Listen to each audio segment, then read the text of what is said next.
ரொம்ப நாள் ஆச்சு காணொலி போட்டு. ரொம்ப நாளைக்கு அப்புறம் மீண்டும் உங்களை வந்து சந்திப்பதில வந்து மகிழ்ச்சி. ரொம்ப நாளைக்கு அப்புறம் வந்து ஒரு முக்கியமான ஒரு பொருளாதாரம் சம்மந்தமான விஷயத்த வந்து நம்ம வந்து இன்னைக்கு பேச போறோம். அது என்னன்னு பார்த்தீங்கன்னா, பால் பொருளாதாரம். இந்த பால் பொருளாதாரத்த பத்தி தான் இன்னைக்கு வந்து நம்ம பேச போறோம். அ இதுக்கு இத பேசுறதுக்கு ஒரு முக்கிய காரணம் பார்த்தீங்கன்னா, ஒரு 4, 5 நாட்களுக்கு முன்னாடி நான் ஒரு காணொலி பார்த்தேன். ஒரு விவாத மேடையில பார்த்தீங்கன்னா, ஒரு நாம் தமிழர் இயக்கத்த சேர்ந்த ஒரு அண்ணன் வந்து பார்த்தீங்கன்னா, அந்த பால் பொருளாதாரத்த பத்தி வந்து பேசியிருப்பாரு. ஸோ அத வந்து ஒரு புள்ளி விவரமா அ தமிழ்நாட்டில விற்பனையாகக்கூடிய பாலுடைய அளவ வச்சு, அதுக்கு பின்னாடி இருக்கிற பொருளாதாரத்த வந்து நான் வந்து இன்னைக்கு வந்து பேச போறேன். ஆம். பார்த்தீங்கன்னா, தமிழ்நாட்ல ஒரு நாளைக்கு பாலுடைய விற்பனை எவ்வளோ இருக்குன்னு பார்த்தீங்கன்னா, கிட்டத்தட்ட குறைந்தபட்சம் 2,00,00,000 லிட்டர் அளவுக்கான பால் விற்பனை வந்து தமிழ்நாட்ல மட்டும் இருக்கு. இப்ப இந்த 2,00,00,000 பால வந்து ஒரு லிட்டருக்கு ரூ. 50 போட்டாலும், ஒரு நாளைக்கு மட்டும் இதிலிருந்து வரக்கூடிய வருமானம் பார்த்தீங்கன்னா, 100,00,00,000. ஒரு நாளைக்கு மட்டும் இதோடைய வருமானம் பார்த்தீங்கன்னா, 100,00,00,000 அளவு. இப்ப 100 × 356 போட்டீங்கன்னா, ஒரு வருடத்திற்கு மட்டும் 35,600,00,00,000 இந்த பால்ல மட்டுமே இருக்கு.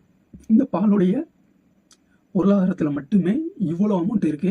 இது போக அ தயிர் அப்படின்னு ஒண்ணு இருக்கு. இப்ப தயிர் பார்த்தீங்கன்னா, தமிழ்நாட்டுல விற்பனையாகக்கூடிய அளவு பார்த்தீங்கன்னா, 60,00,000 லிட்டர் அளவுக்கான தயிர் பார்த்தீங்கன்னா, தமிழ்நாட்டுல வந்து விற்பனையாகுது. இப்ப 60,00,000 லிட்டர் அப்படின்னா, ரூ. 60லேருந்து ரூ. 62 வரை தயிர் வந்து ஒரு லிட்டருக்கு வந்து விற்பனையாகுது. நம்ம வந்து ரூ. 60 போட்டுக்கிறோம். 60 × 60 60,00,000 லிட்டர் × 60 போட்டீங்கன்னா, ஒரு நாளுக்கு மட்டும் 36,00,00,000 தயிர்லேருந்து வரக்கூடிய வருமானம். இப்போ 36,00,00,000 × 356 ஒரு வருடத்திற்கு நீங்க போட்டீங்கன்னா, கிட்டத்தட்ட அ 12,816,00,00,000 பார்த்தீங்கன்னா, தயிர்லேருந்து மட்டுமே வருமானம் வருது. ஒரு ஆண்டுக்கு நான் வந்து 60,00,000 லிட்டர் அளவுக்கு போட்டு. இப்ப இந்த பாலுடைய விற்பனையும், இந்த தயிருடைய விற்பனையும் நம்ம வந்து கூட்டணும் அப்படின்னு பார்த்தீங்கன்னா, 48,416,00,00,000 ஒரு ஆண்டுக்கு இந்த பால், தயிர்ல இருந்து மட்டுமே வருது. ம் இது பார்த்தீங்கன்னா, உன் மது விற்பனைக்கு ஒரு மாற்று பொருளாதாரமா பார்த்தீங்கன்னா, இந்த பால் பொருளாதாரம் கண்டிப்பா இருக்கும். ஏன்னா, மதுவுடைய விற்பனை பார்த்தீங்கன்னா, ஒரு ஆண்டுக்கு தமிழ்நாட்ல 45,000 குறைஞ்சது மது விற்பனை வந்து ஆகுது. இதே மாரி ஒரு நாள் ஒன்றுக்கு பார்த்தீங்கன்னா, குறைஞ்சது 100,00,00,000 விற்பனை ஆகுது மது. இப்ப நம்ம மதுவ ஒழிக்கணும் அப்படின்னா, மதுக்கு பின்னாடி ஒரு பொருளாதாரம் இருக்கு. இப்ப அந்த மதுவ வித்து அதிலிருந்து வரக்கூடிய காச வச்சு தான் நெறைய திட்டங்களுக்கு வந்து தமிழ்நாடு அரசு வந்து ம் செலவு பண்ணிட்டு இருக்காங்க. மதுக்கு ஒரு மாற்றா பார்த்தீங்கன்னா, பால் கண்டிப்பா இருக்கும் அப்படிங்கிறது தான் ரொம்ப எதார்த்தமான உண்மை. அத வந்து நம்ம கவர்மெண்ட் எடுத்து பண்ணலாம். ஏன்னா, இப்ப கவர்மெண்ட்டுக்கு கீழ தான் பார்த்தீங்கன்னா, ஆவின் இருக்கு. ஆவின் பால் ஒரு நாளைக்கு எவ்வளோ விக்கிறாங்க அப்படின்னு பார்த்தீங்கன்னா, ம் குறைஞ்சது 60,00,000 லிட்டர் அளவுக்கு தான் பார்த்தீங்கன்னா, ஆவின் பாலுடைய விற்பனை இருக்கு. மத்த எல்லாமே பார்த்தீங்கன்னா, தனியாருடைய அந்த பால் நிறுவனங்கள் தான் கிட்டத்தட்ட 1,00,00,000 லிட்டர் அளவுக்கான பால்கள வந்து விற்பனை பண்றது.